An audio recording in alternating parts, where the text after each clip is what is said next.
Let's say, just for the sake of argument, that I am married, which I'm not, but let's say I am. Happily married, healthy kids, great career, no complaints or problems worth mentioning. And let's say I'm at home one night with the kids put to bed and the wife at ladies' auxiliary or whatever. I'm thumbing through a college yearbook, reminiscing as one will do, when I turn the page and there she is, staring up at me, that girl I dated, who is not my wife. And now I'm thinking about the road trips and the concerts and the parties.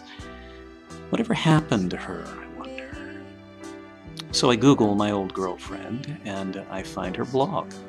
She's divorced and living alone, and there's an email link on her blog. Wouldn't it be fun, I think, to just freeze program? Wouldn't it be fun to what?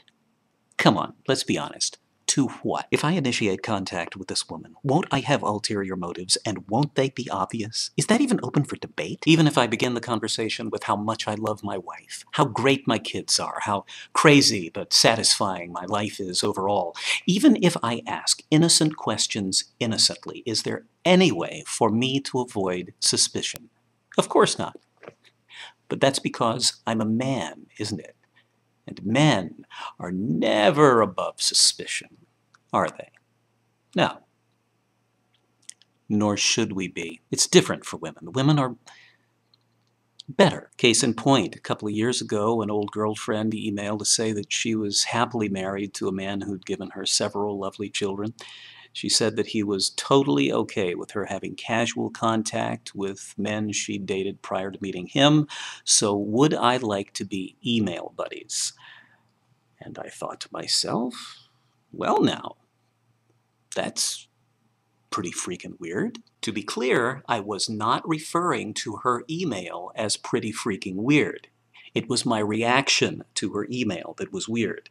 My assumption that sending unsolicited email to an old boyfriend might indicate some problem, small or otherwise, with her domestic situation. I mean, she was happy. She said so.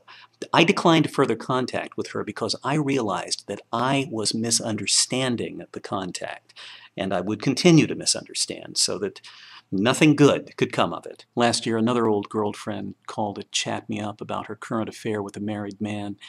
She told me how great the sex was with this married man, but how he was having trouble extricating himself from his marriage. She told me that she was seriously into him, and he was seriously into her, as often as possible. I thought, why is she telling me these things? What assumption is she making about me that makes it cool for her to share these things with me in this way? What's the game plan here? What's the game? That's how I think, you see, because I have a scrotum. When a woman I used to date calls to say that she's having great sex with a married man, but she's frustrated because the divorce is taking so long, my scrotum prevents me from assuming that she's on the up and up. Is this a head game, I ask myself? Is she looking for a fallback plan? At no time do I seriously consider the possibility that a friend is looking for friendship from a friend, because we aren't friends. We broke up. And that is how the scrotum-impaired mind works. In moments of self-doubt, I've wondered if maybe these women have come to think of me as some kind of social gelding, like a priest or an elderly gynecologist, out of commission, tamed, retired, or maybe gay all of a sudden. Just a few weeks ago, another email arrived from yet another old girlfriend. We'd come close to having sex almost 30 years ago, although I'm not sure we ever dated, per se. Maybe we did. Anyway, she's married with children now, too, and therefore above suspicion. I get that. Nevertheless, when an old girlfriend writes to me months or years or decades after the fact of my relationship with her, I leap to the conclusion that she is implying some degree of physical or emotional availability. Admittedly, there's ego involved here, too, no doubt.